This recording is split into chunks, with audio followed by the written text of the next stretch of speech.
আসসালামু আলাইকুম। কেমন আছেন সবাই? আশা করি সকলেই খুব ভালো আছেন। আজ আবারও একটা নতুন রেসিপি নিয়ে চলে এলাম। আজ আমি আপনাদেরকে তালের ফুলুরি করে দেখাবো। তালের খোসা ছাড়ানো থেকে ভাজা অবধি সবটাই আমি স্টেপ বাই স্টেপ করে দেখাবো, যাতে আপনারা সহজেই বাড়িতে তালের ফুলুরি করে খেতে পারেন। দেখুন, আমি ভিতরটা দেখিয়ে দিচ্ছি, কি সুন্দর নরম তুলতুলে আর সফট হয়েছে। তো চলুন আর বেশি দেরি না করে দেখে নিন আজকের এই রেসিপি আমি কিভাবে বানাই। প্রথমেই আমি নিয়ে নিয়েছি 3টে তাল। তালগুলোকে খুব ভালো করে জল দিয়ে পরিষ্কার করে নিচ্ছি। তালগুলো সব আমি ধুয়ে নিয়েছি পরিষ্কার করে। এরপর যে তালের ওই পিছনের অংশটা আছে সেটা আমি ছাড়িয়ে নিয়েছি।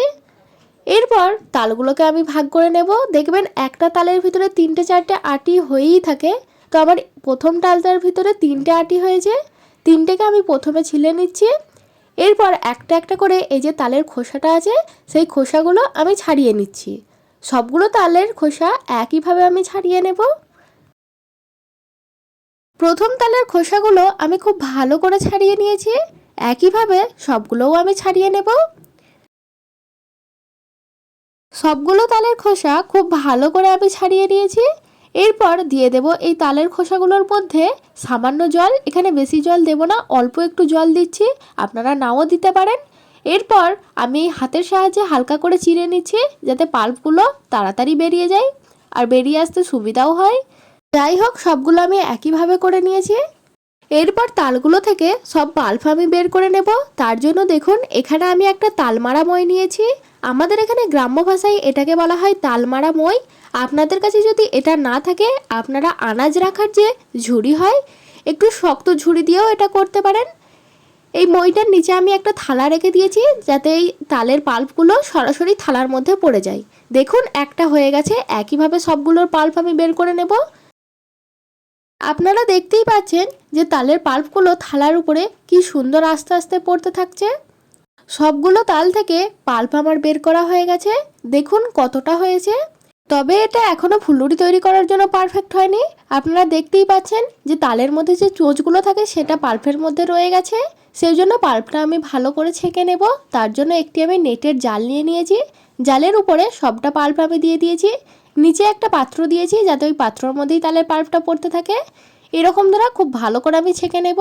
আপনাদের কাছে যদি বড় ছাঁকনি থাকে, আপনারা সেটার সাহায্যেও করতে পারেন। পাল্পটা খুব ভালো করে আমি ছেঁকে নিয়েছি। আপনাদেরকে দেখিয়ে দিচ্ছি যে এই জালটার ভিতরে তালের কতটা চোঁচ রয়েছে।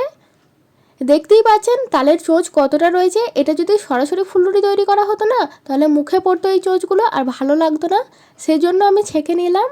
এরপর তালের পাল্পের মধ্যে আমি দিয়ে দিচ্ছি 200 গ্রাম চিনি, 1 চামচ দিচ্ছি খাবার সোডা, আর দিচ্ছি 1 চামচ কালো জিরে।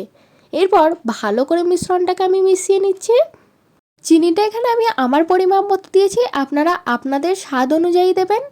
এরপর আমি দিয়ে দিচ্ছি 250 গ্রাম ময়দা। ময়দাটা দেওয়ার পর তালের পাল্পের সাথে আবারও খুব ভালো করে আমি মিশিয়ে নেব। আর হ্যাঁ, এই মেশানোর কাজটা অনেকক্ষণ সময় নিয়ে করতে হবে। আর দিচ্ছি 250 গ্রাম চালের গুঁড়ো। আপনারা এখানে কর্নফ্লাওয়ারও দিতে পারেন, তবে কর্নফ্লাওয়ারটা দিলে একটু কম দেবেন। আমি এখানে 250 গ্রাম চালের গুঁড়ো দিয়েছি, আপনারা কর্নফ্লাওয়ারটা দিলে 150 গ্রামের মতো দেবেন। যাই হোক, খুব ভালো করে আমি ব্যাটারটা ফেটিয়ে নিয়েছি। আপনারা দেখতেই পাচ্ছেন যে ঘনত্বটা কতটা হয়েছে।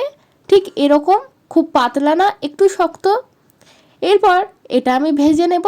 তার জন্য একটি কড়াইয়ে আমি দিয়ে দিচ্ছি পরিমাণ মতো সাদা তেল। তেলটা কিন্তু খুব ভালো করে গরম করে নিতে হবে। এই ফুলুরিগুলো ভাজতে গেলে কম গরম তেলে হবে না, খুব কড়া করে তেলটা গরম করে নিতে হবে আর ডুবো তেলে ফুলুরিগুলো ভাজতে হবে। এরপর অল্প অল্প করে ব্যাটার নিয়ে ফুলুরির মতো আমি শেপ দিয়ে নিচ্ছি। কড়াইয়ে যতগুলো ফুলুরি ধরবে আমি ততগুলো দিয়ে দিচ্ছি। এখানে কিন্তু ফুলুরিগুলো কড়াই লেগে যাওয়ার কোনো চান্স নেই, কেননা তেলটা আমি আগে থেকেই খুব কড়া করে গরম করে নিয়েছিলাম। একদিকটা হয়ে গেছে, আমি উল্টে দিচ্ছি। দেখুন এই দিকটার রঙটা কি সুন্দর এসেছে। তবে এই ফুলুরিগুলো কিন্তু একটু সময় নিয়েই ভাজতে হবে। সময় নিয়ে ফুলুরিগুলো আমি ভেজে নিয়েছি, আর বেশি ভাজবো না। ফুলুরিগুলো রেডি হয়ে গেছে, এরপর আমি তুলে নিচ্ছি। তো বন্ধুরা, আমার এই রেসিপি আপনাদের কেমন লাগলো আমাকে অবশ্যই জানাবেন। ভিডিওটি ভালো লাগলে লাইক করবেন, আর চ্যানেলে নতুন হলে অবশ্যই সাবস্ক্রাইব করে পাশে থাকবেন এরকম নিত্য নতুন রেসিপি দেখার জন্য। পরবর্তী আবারও একটা নতুন ভিডিওর সাথে দেখা হবে। ততক্ষণ পর্যন্ত ভালো থাকবেন, সুস্থ থাকবেন। ধন্যবাদ, টাটা।